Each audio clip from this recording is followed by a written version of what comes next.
وہ مسجد میں آتا ہے کہ اپنے رب کے ساتھ 2 نفل نماز پڑھ کے اپنا دکھ اپنے رب کو سناؤں گا. اتنی دیر میں پیچھے سے متولی آ جاتا ہے کم وقت، وہ کہتا پنکھا نہیں چلے گا بنا نماز کے. ہمیں تو پتہ ہی نہیں کہ ہم نے مسجد میں کیوں پڑھائی، نماز کیوں پڑھ رہے ہیں، روزہ کیوں رکھتے ہیں. کیا اللہ نے ہمیں بھوکا رکھنا تھا؟ نہیں. فرمایا تاکہ بھوکے جب تم ہو تو تمہیں ایسا لگے کہ میں کچھ الگ کر رہا ہوں. اچھا الگ کیا کرتے ہو؟ فرمایا اب تم دیکھتے ہو نا جب کسی کو عورت کی طرف تو آنکھیں جھکا لیتے ہو کیونکہ تم نے روزہ رکھا ہے، اسی لیے تو بھوکا رکھا ہے تاکہ تمہیں یاد رہے کہ تم نے آج اچھے کام کرنے ہیں. اگر کسی کو غصہ آتا ہے تم معاف کر دیتے ہو، اگر کسی سے کوئی تکلیف پہنچتی ہے درگزر کر دیتے ہو، اگر کوئی ہاتھ پھیلاتا ہے تو اپنی طاقت کے مطابق اس کو دے کے واپس کرتے ہو. اسلام نے تو ایک قدم پر اپنے چاہنے والوں کو ایک آئیڈیل انسان بنانے کی کوشش کی ہے. یہ تو ہماری بدقسمتی ہے کہ ہم چھوٹی چھوٹی باتوں کو لے کے ایک دوسرے کی دام کھینچتے ہیں. آپ کو پتا ہے رسول اللہ کی سب سے پیاری سنت کون سی؟ بتاؤ. پتہ ہے نبی علیہ السلام کی سب سے پیاری سنت کون سی؟ حسن اخلاق. پتہ ہے بھائی؟ ہاتھ کھڑا کر کے بتاؤ. پتہ ہے سب سے پیاری سنت کون سی ہے؟ حسن اخلاق. حسن اخلاق. آپ کو پتہ ہے کہ کون سی؟ کون سی؟ حسن اخلاق سے بھی ایک اور آگے سنت، معاف کرنا. معاف کرنا. سنیں دل تھام کے نبی علیہ السلام کیا چاہتے ہیں. بتانا آپ کو ساری عالم چاہتے ہیں، آپ سننے کے لیے تیار ہی نہیں. نبی علیہ السلام نے فرمایا، ایک چھوٹا سا واقعہ آپ کو سناتا ہوں، آپ کو ذرا بات اچھی طرح سمجھ میں آ جائے گی. ایک چھوٹے صحابی ہیں، ان کا نام ہے انس رضی اللہ تعالیٰ عنہ. ایک چھوٹے صحابی، ان کا نام ہے حضرت انس رضی اللہ تعالیٰ عنہ. وہ کہتے ہیں، فرماتے ہیں کہ میں جب نبی علیہ السلام کی خدمت میں آیا تو میں نے دیکھا یہ تو بڑی محبت کرتے ہیں، بڑا پیار کرتے ہیں. تو حضرت انس فرماتے ہیں کہ میرے دل میں خیال آیا کہ انس یہ تو لوگوں سے بڑا پیار کرتے ہیں، اگر کسی دن تو کچھ ایسا کرے کہ تیرے ایک آدھی چپت لگ جائے تو تو ساری دنیا کو یہ بتا سکے گا کہ رسول اللہ نے سب سے محبت کی. اگر کسی نے مار کھائی ہے تو صرف انس ہے جس نے رسول اللہ سے مار کھائی.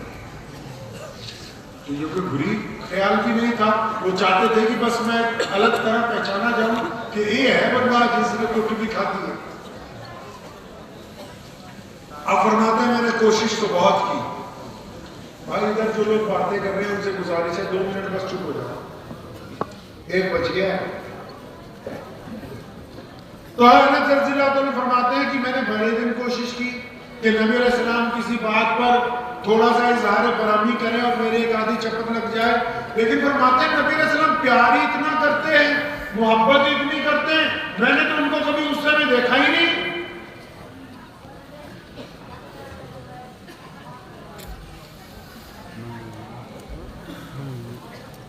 تو فرمانے لگے کہ نبی علیہ السلام کے 2 پی اے تھے، پرسنل اسسٹنٹ تھے. ایک حضرت بلال رضی اللہ عنہ اور ایک حضرت ابو ہریرہ رضی اللہ. آپ کو پتا ہے کہ جو ہمارے نبی علیہ السلام ہیں جو مدینے میں آرام فرما ہے، جب آپ صلی اللہ علیہ وسلم ظاہری طور پر موجود تھے دنیا میں، آپ کو پتا ہے پوری دنیا سے ہر ایک دیش سے 2-2, 4-4, 5-5 لوگوں کا وفد آپ صلی اللہ علیہ وسلم سے ملنے جاتے تھے مدینے. نبی علیہ السلام سے ملنے کے لیے کہاں جاتے تھے جی؟ مدینہ شریف جایا کرتے تھے. اب انس فرماتے کہ ایک دن ابو ہریرہ بھی نہیں تھے اور بلال بھی نہیں تھے، یمن سے ایک وفد آ گیا، فرمایا بس میں ہی تھا. تو نبی علیہ السلام نے مہمانوں کو بٹھایا اور مجھے کہا انس جاؤ بھاگ کے بازار سے ان کے لیے ناشتہ لے کے آؤ. انس فرماتے رضی اللہ عنہ میں بازار گیا، فرماتے جب میں بازار گیا تو اب میرے دل میں آیا کہ انس آج اگر تو ناشتہ نہ لے کے جائے تو ہو سکتا ہے کہ آج تیری قسمت کھل جائے، آج تیرے شاید ایک آدھی لگ جائے چپت. تو فرماتے جب یہ دل میں خیال آیا تو میں تو بازار میں جہاں تھا وہیں بیٹھ گیا، ناشتہ خریدا ہی نہیں، لیا ہی نہیں سامان. فرماتے ہیں میں اس رستے کو دیکھنے لگا جو مسجد نبوی کی طرف سے آتا تھا. جب کافی وقت گزر گیا اور میرے دل میں یقین ہوا کہ نبی علیہ السلام کو تشویش ہوئی ہوگی, کسی کو پکڑنے بھیجیں گے, مجھے پکڑا جائے گا, پھر پیشی ہوگی, پھر کان پہ ایک آدھی لگے گی کہ مہمان آئے ہوئے تھے, تیری وجہ سے بے عزتی ہو گئی, تیری وجہ سے یہ ہو گیا. تمہیں تو پتہ ہی ہے مولوی کیسے چلتے ہیں جب مدرسے میں, اگر لیٹ ہو جائے بندہ, اب تو شاید پٹائی نہیں کرتے ہیں, اب ہم نہیں کرتے, مفتی آگے جب نہیں کرتے. تو فرماتے کہ میرے ذہن میں تھا کہ بس پیشی ہونی ہے. فرماتے میں مسجد نبی کی طرف سے جو راستہ آتا تھا اسی کو دیکھ رہا تھا. اتنی دیر میں کیا دیکھتا ہوں کہ خود پیارے پیغمبر حضرت محمد رسول اللہ صلی اللہ علیہ وسلم خود تشریف لا رہے ہیں اور نبی علیہ السلام کے چہرے پہ پریشانی کے آثار ہیں. اور میں بھی اٹھ گیا, نبی علیہ السلام مجھے ڈھونڈ رہے ہیں, انہوں نے مجھے دیکھا, تیز قدم سے آگے بڑھے, میں بھی چند قدم آگے بڑھا. نبی علیہ السلام نے پوری طاقت سے فرماتے ہیں کہ مجھے اپنی چھاتی سے لگایا, میرے سر پہ ہاتھ پھیرا. پیارے پیغمبر کی آنکھوں میں آنسو ہے. فرمایا میرے بیٹے انس, میں سمجھا کہ آپ کہیں گر گئے, آپ کے چوٹ لگ گئی, یا آپ کو کسی نے مارا, یا آپ کو کسی نے پکڑ لیا, یا آپ سے کوئی حادثہ ہو گیا. فرمایا میں بھی نبی علیہ السلام کے سینے سے لگ کے رونے لگا اور میرے دل نے کہا انس یہ تو وہ کریم رسول ہیں جو برائی میں سے بھی اچھائی کو نکال کے باہر لے آتے ہیں. سب سے پیاری سنت یہ ہے کہ پیارے پیغمبر کا صلی اللہ علیہ وسلم چاہتے ہیں کہ جب آپ سوچیں تو پوزیٹو سوچیں, مثبت سوچیں, اچھا سوچیں. صحابہ نے کہا یا رسول اللہ فلاں بندے میں شک ہے, یہ بے ایمان ناراض ہو گئے. فرمایا تم نے اس کی چھاتی پھاڑ کے دیکھی ہے؟ ہم نے کہاں پہ غلطی کی ہے؟ ہم نے کہاں پہ غلطی کی ہے؟ ہم نے اچھا سوچنا بند کر دیا اور اس کی جگہ نیگیٹو سوچنا شروع کر دیا. ہم اپنے گھر والوں کے متعلق الٹا سوچتے ہیں, بیوی کے متعلق الٹا سوچتے ہیں, بیوی شوہر کے متعلق بدگمانی رکھتی ہے, باپ بیٹے پر شک کرتا ہے, بیٹا باپ پر شک کرتا ہے, پڑوسی سے بدگمان ہے, کاروبار میں جن سے حصہ داری ہے وہ ایک دوسرے پر شک کی نگاہ سے دیکھتے ہیں. تو اللہ کے نبی نے تو فرمایا کہ کریم رب یہ کہتا ہے کہ میں اپنے بندے کے گمان کے ساتھ ہوں.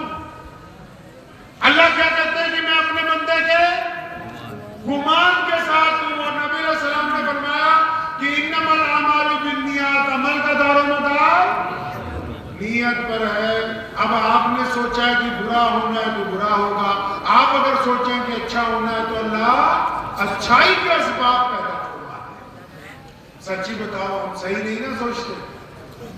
اگر کوئی ایک خبر آ جاتی ہے موبائل پر واٹس ایپ پہ, پہلے یہ تحقیق نہیں کرتے سچ ہے یا جھوٹ ہے, اپنے علماء کے پاس نہیں جاتے یہ درست ہے یا نہیں ہے, فوراً یہ لکھ کے کہ اس کو 10 مسلمان بھائیوں کو بھیج دو. بھائی کبھی پوچھا ان سے جا کے کہ مولانا یہ صحیح ہے غلط ہے؟ کبھی پوچھا رسول اللہ کیا کرتے تھے؟ کبھی پوچھا بلال نے کیا کیا؟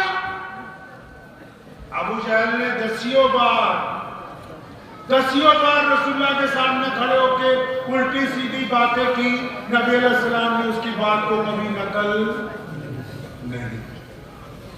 سیدنا بلال کے سامنے کی, انہوں نے ابو جہل کی بات کو نقل نہیں کیا. ہم جو بری بات آتی ہے چاہے وہ کسی بھی طرح کی ہو موبائل میں, فوراً اس کی ارے بھائی اسلام میں بھی تو پوچھو کہ اسلام میں اٹھنا کیسے ہے, بیٹھنا کیسے, بولنا کیسے, چلنا کیسے, موبائل کیسے چلانا ہے, کھانا کیا کھانا ہے. کبھی اپنے نبی علیہ السلام سے بھی پوچھو.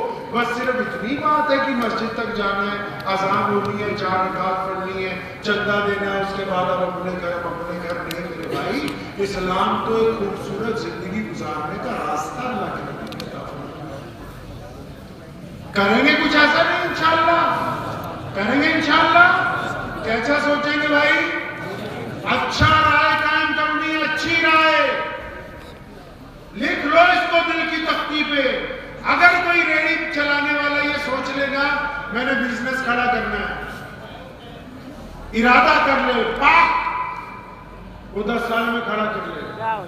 اور اگر کوئی بڑا بزنس مین نقصان ہونے کے بعد دل کھو بیٹھے کہ بس اب تو میرا کام ختم ہے، تو پھر اس کو کوئی بچانے والا. نیت درست ہونی چاہیے.